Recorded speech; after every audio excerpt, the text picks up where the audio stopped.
Hello everyone, welcome back to my channel. This is Seema. So ఈరోజు morning school assistant social వాళ్ళకి exam అయితే ఎలా అనిపించిందో కింద కామెంట్ అయితే చేయండి. సో ఫస్ట్ ఆఫ్ ఆల్ ఈరోజు మార్నింగ్ నేను కూడా రాశానండి. బట్ ఏంటంటే ప్రిపేర్ అవ్వలేదు, ఎందుకంటే గ్రూప్ 2 కోచింగ్ తీసుకుంటున్నాను అనేసి మీకు చెప్పాను కదా. సో ప్రిపేర్ అవ్వలేదు, జస్ట్ అటెంప్ట్ చేసి వచ్చాను. బట్ మనకు అన్నిటితో పోల్చుకుంటే, అంటే ఇది జస్ట్ నా పర్సనల్గా నేను అంటున్నానండి, కంటెంట్ మాత్రం ఘోరంగా ఇచ్చాడు కదా. అసలు కంటెంట్ ఆర్ మెథడ్, సైకాలజీ ఈ మూడు కూడా కొంచెం డిఫికల్ట్గానే అనిపించింది. మీకు ఎలా అనిపించిందో కింద కామెంట్ అయితే చేయండి. బహుశా నేను కొన్నిటిని స్కిప్ చేశానంటే చదవలేదు, నేను ఒప్పుకుంటానండి. బట్ మీకు ఎలా అనిపించిందో మీ యొక్క ఫీడ్బ్యాక్ని మాత్రం కామెంట్లో అయితే చేయండి. నాకు అనిపించింది చాలా టఫ్గా ఇచ్చాడు అనేసి. సో మార్నింగ్ మనకు షిఫ్ట్లో చూసుకుంటే మనకి దశలు ఇచ్చారండి. పియాజే కోల్బర్గ్ దశలు, అభ్యాస నియమాలు, HTML నాకు గుర్తుకుండేవి మాత్రమే ఇక్కడ మెన్షన్ చేస్తాను. నెక్స్ట్ RT 2009 గురించి రక్షక తంత్రాల నుండి ఒక బిట్ వచ్చింది. సో అండ్ దాంట్లో వచ్చేసి మనకు ఏంటి వాగుడు కాదశ ఉంది కదా. సో దాని గురించి నెక్స్ట్ ఇది మనకు రక్షక తంత్రాల్లో ప్రేమలో ఓడిపోతే కవితలు రాస్తాడనేసి ఉంది కదా. సో ఆ క్వశ్చన్ వచ్చింది, అది మాత్రం నాకు గుర్తుకుందండి.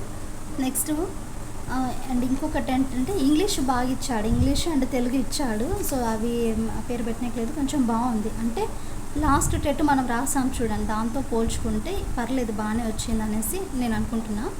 సినోనిమ్స్, యాంటోనిమ్స్, ఫ్రేజల్ వర్బ్స్ ఇచ్చాడు, యాక్టివ్ వాయిస్ అన్నీ ఇచ్చాడండి. సో ఒక్కొక్క బిట్ అన్నిటినీ మ్యాచ్ అయ్యే విధంగా ఇచ్చాడు. స్పెల్లింగ్స్, నెక్స్ట్ కరెక్ట్ సెంటెన్స్ ఇవ్వడము, అంటే స్టేట్మెంట్ మనకు సెంటెన్స్ ఉంటుంది కదా. సో కరెక్ట్ సెంటెన్స్ని ఇవ్వడము, ఆర్టికల్స్ ఇవ్వడము. సో దానికి ఒక్కొక్క బిట్టు ఒక్కొక్క రకంగా ఇచ్చాడండి మనకి. ఇది పర్లేదు, ఇంగ్లీష్ పోల్చుకుంటే బాగుంది. నెక్స్ట్ తెలుగు చూసుకుంటే తెలుగులో కర్తరి వాక్యం గురించి సో ఇలా సంథింగ్ ఇచ్చాడు, నాకు గుర్తుకు లేదు. అంటే ఓవరాల్గా చూసుకుంటే పద్య భాగము గద్య భాగం నుంచి పర్లేదు, బాగానే బిట్స్ వచ్చాయి. బట్ కంటెంట్ మెథడ్కి వచ్చేసరికి మనం 6th క్లాస్ 7th క్లాస్ అసలు ఎక్స్పెక్ట్ చేయదు. 7th క్లాస్ నుండి ఓన్లీ మనకు ఖిల్జీ వంశము, సో ఇలా ఆర్డర్ వైజ్ ఇయర్స్ ఉన్నాయి కదా, దాని గురించి ఇచ్చాడు. బట్ మనం చేసిన అంటే టైం సెట్ కాలేదు అని అనుకున్నాం అనుకోండి. అంటే ఇది యాక్చువల్గా నాకు జరిగిన ఎక్స్పీరియన్స్. ఈరోజు నేను ఏం చేశానంటే ఫస్ట్ డైరెక్ట్ కంటెంట్ మెథడ్ దగ్గరికి వెళ్దాం అనేసి కంటెంట్ మెథడ్కి అయితే వెళ్ళాను అనమాట.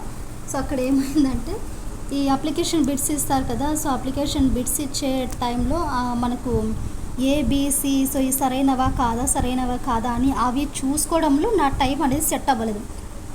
మ్యాక్సిమం నేను ఎగ్జామ్ అటెంప్ట్ చేసినాక లాస్ట్ ఎంత కాదనుకున్నా ఒక 10 minutes టైము మనకు మిగిలేది, ఎందుకు అన్నీ చూసేసరికి. బట్ ఇది ఏంటంటే కంటెంట్ దగ్గర మనకు పోయిందండి. సో ఆ కంటెంట్ చూసుకోవడంలో ఇక్కడ చేయలేకపోయాం. అన్నీ అటెంప్ట్ చేశాను, బట్ ఆ మిస్టేక్స్ అనేవి నెక్స్ట్ ఎవరు చేయకండి. ఎందుకంటే మనకు ఈజీగా ఉండే దాని గురించి తొందరగా చేసేసి కొంచెం టఫ్గా అనిపించేదాన్ని లాస్ట్లో చివరిలో చూసుకోవచ్చు. అలా అనేసి మళ్ళీ మర్చిపోయారు. క్వశ్చన్స్ అన్నీ నీట్గా ఒకసారి చూడండి. అండ్ దాంతోపాటు స్కిప్ చేసినవి మన సబ్మిట్ అంటే టెన్షన్లో సేవ్ అండ్ నెక్స్ట్ అనేసి టైప్ చేస్తుంటాం. సో సేవ్ చేసేయండి. మనం రివ్యూలో పెట్టామనుకోండి, అది పర్పుల్ కలర్లో వస్తుంది. సో ఆ మిస్టేక్స్ ఎవరు చేయొద్దు, ఎందుకంటే మనకు అక్కడ టైం అనేది కంప్లీట్ అవుతుంటుంది. సో క్వశ్చన్స్ మనం ఇక్కడ ఆన్సర్స్ సెలెక్ట్ చేసుకునే లోపే టైం అనేది సెట్ అవ్వదు. సో ఆ మిస్టేక్స్ని కొద్దిగా చూసుకొని మీరు నెక్స్ట్ టైం బాగా రాయండి. ఎందుకంటే ఈరోజు నాకు ఆ ఎక్స్పీరియన్స్ జరిగింది. జస్ట్ ఒక 30 seconds maximum English and Telugu English నేను ఫస్టే చేసేదాన్ని సైకాలజీ. బట్ ఈసారి ఏంటంటే కొంచెం ఫస్ట్ కంటెంట్లోకి పోదాము, అక్కడ ఎట్లా కష్టంగా ఇస్తారు కదా అనేసి అక్కడికి వెళ్ళానండి. సో అక్కడ టైం అనేది నాకు ఎక్కువ జరిగిపోయింది. అన్ని క్వశ్చన్స్ అన్నీ అటెంప్ట్ చేశాను, బట్ ఏంటంటే ఇంగ్లీష్లో తెలుగులో మనకి ఇక్కడ టైం అనేది లేదు. జస్ట్ ఆన్సర్స్ పెట్టేశాను మనకి, ఎందుకంటే నెగిటివ్ మార్క్స్ లేవు కాబట్టి. సో ఎగ్జామ్ రాసే వాళ్ళు ఆ మిస్టేక్స్ అనేది చేయకండి.